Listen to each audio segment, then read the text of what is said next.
बिस्मिल्लाहिर्रहमानिर्रहीम। हज़रत अली अलैहिस्सलाम के फ़ैसले। बाकिरा लड़की के पेट में कीड़े का पलना। अरब के एक कबीले में 10 भाई थे जिनकी एक बहन थी। एक दिन उन भाइयों ने अपनी इकलौती बहन से कहा, हम सब तुझे ज़िंदगी की हर सहूलत मुहैया कर सकते हैं, तुझे दुनिया की हर नेमत लाकर दे सकते हैं, हम हर लम्हे तेरी हर ज़रूरत पूरी करने को तैयार हैं, लेकिन शर्त ये है कि तू कभी शादी करने की ख्वाहिश न करना, क्योंकि हमें ये कबूल नहीं कि तू किसी की बीवी बने। ये हमारी गैरत के ख़िलाफ़ है। लड़की ने अपने भाइयों की ख्वाहिश का एहतराम किया और उनकी ख्वाहिश में अपनी मर्ज़ी भी शामिल कर दी कि वो ऐसा कभी नहीं करेगी और अपने भाइयों की रज़ा और मर्ज़ी के मुताबिक ज़िंदगी गुजारेगी। भाई इससे बहुत खुश थे, वो इसकी हर ख्वाहिश पूरी करते। उनके कबीले के नज़दीक एक चश्मा था। तमाम कबीला इस चश्मे पर नहाने धोने के लिए जाता। इत्तफाक से एक दिन वो लड़की उस चश्मे पर गुस्ल करने गई। गुस्ल के दौरान एक कीड़ा उसके पेट में दाखिल हो गया।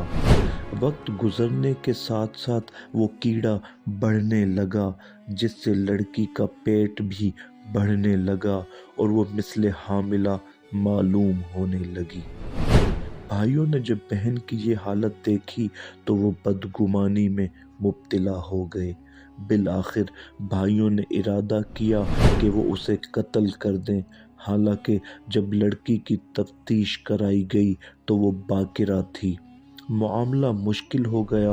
भाई अपनी बदनामी के खौफ से परेशान थे।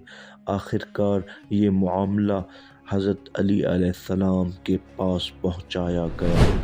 आप अलैहिस्सलाम ने फरमाया, इस मामले का हल कोई मुश्किल बात नहीं। तुम लोग एक तश्त काई का भर कर लाओ, एक खुशबूदार घास। जब घास भरा तश्त लाया गया तो आप अलैहिस्सलाम ने फरमाया, लड़की इस तश्त पर बैठ जाए। जब लड़की उस तश्त पर बैठी और काई की खुशबू उस कीड़े तक पहुंची तो उसने फ़ौरन अपनी जगह छोड़ दी और बाहर आ गया। वहाँ मौजूद लोगों ने ये वाक़या देखा तो बेसाख्ता कहने लगे, तू ही हमारा रब्बे आला है, गैब की बात भी तू जानता है और शिकम मादर में मौजूद अशिया का भी आलिम। लोगों की बात सुनकर जनाब अली अलैहिस्सलाम को गुस्सा आया और उन्हें इस किस्म के इजहार पर मना फरमाते हुए इरशाद फरमाया, इस वाक़े के रूनुमा होने के माह व रोज़ बल्कि इस घड़ी का भी मुझे रसूल खुदा सरकार दो जहां सल्लल्लाहु अलैहि वसल्लम ने पहले ही बता दिया था। हर एक को तो रमूज़े जली नहीं आते, मुकाबले पे यहाँ तो वली नहीं आते। हमसे मार्फत उनकी बफैज़ हक, वरना बड़े बड़ों की समझ में अली नहीं आते। ऊँट का झूठा दावेदार।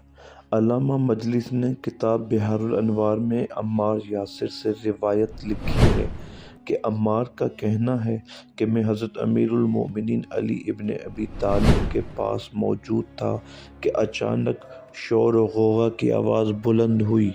जनाब मौला अली अलैहिस्सलाम ने मुझे फरमाया, अम्मार जाओ और मेरी तलवार जुल्फ़कार लेकर आओ। अम्मार कहता है कि मैं तलवार लेकर हाजिर हुआ। फिर आप अलैहिस्सलाम ने फरमाया, अम्मार बाहर जाओ और देखो, एक मर्द एक बुढ़िया का गिरेबान पकड़े खड़ा है और उस बुढ़िया से ऊँट छीनना चाहता है, जाओ और उसे मना करो। अम्मार कहता है कि मैं बाहर आया, देखा वाक़ियन एक शख्स ऊँट की मुहार थामे کھڑا ہے اور کہتا ہے کہ یہ اونٹ میرا ہے، اور وہ بیچاری عورت فریاد کر رہی تھی کہ یہ اونٹ میرا ہے۔ عمار کہتا ہے کہ میں نے اس شخص سے کہا جناب امیر المومنین علی علیہ السلام کا حکم ہے کہ اس اونٹ کو چھوڑ دے، یہ اونٹ عورت کا ہے، لہٰذا اس کی مہار چھوڑ کر اسے اس عورت کے حوالے کر دے۔ وہ بولا جاؤ اور جا کر علی سے کہہ دو بصرہ میں تو نے کیا کم قتل عام کیا ہے جو اب میرا اونٹ چھین کر بڑھیا کو دینا چاہتا ہے۔ یہ عورت جھوٹی ہے، یہ اونٹ میرا ذاتی مال ہے، میں اسے ہرگز نہیں دوں گا۔ عمار کہتا ہے کہ میں خاموش ہو کر واپس آیا، دیکھا کہ جناب مولا کائنات علی علیہ السلام باہر آ رہے ہیں اور ان کے چہرے پر غیظ و غضب کے آثار نمودار ہیں۔ آپ نے اس مرد کے پاس پہنچ کر حکم دیا اس عورت کا اونٹ چھوڑ دو۔ وہ چور کہنے لگا یہ اونٹ میرا ہے، یہ عورت جھوٹی ہے، اگر اس کے پاس گواہ ہیں تو حاضر کرے۔ جناب سید الصادقین علی علیہ السلام نے فرمایا ملعون تو جھوٹا ہے، اونٹ اس ضعیفہ کا ہے۔ چور کہنے لگا اگر یہ عورت اپنا کوئی گواہ لے آئے تو میں اونٹ دے دوں گا۔ مولا کائنات نے فرمایا تو گواہی کی بات کرتا ہے، آج ایسا گواہ پیش کیا جائے گا کہ اہل کوفہ میں سے کوئی بھی اس کی گواہی کو نہ جھٹلا سکے گا۔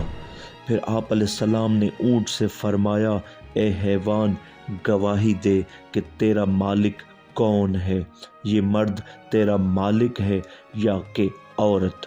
حکم مولا کائنات علی ابن ابی طالب علیہ السلام تھا کہ اونٹ فصیح زبان میں بولا اور کہا السلام علیک یا امیر المؤمنین۔ اونٹ نے بعد سلام عرض کی کہ عرصہ 9 سال سے میں اس بڑھیا عورت کی ملکیت ہوں۔ حضرت نے فرمایا جا اپنا اونٹ گھر لے جا اور اپنا کام کر۔ پھر اپنی تلوار کو نیام سے نکالا اور ایک ہی ضربت سے اس ملعون کے 2 ٹکڑے کر دیے اور یوں وہ اپنے کیفر کردار کو پہنچ گیا۔ یہ منکروں سے محبت کبھی نہیں کرتی، یہ بات سچ ہے رعایت کبھی نہیں کرتی، جلاتی رہتی ہے دوزخ علی کے منکر کو، یہ انتظار قیامت کبھی نہیں کرتی، یہ انتظار قیامت کبھی نہیں کرتی، یہ انتظار قیامت کبھی نہیں کرتی، یہ انتظار قیامت کبھی نہیں کرتی، یہ انتظار قیامت کبھی نہیں کرتی۔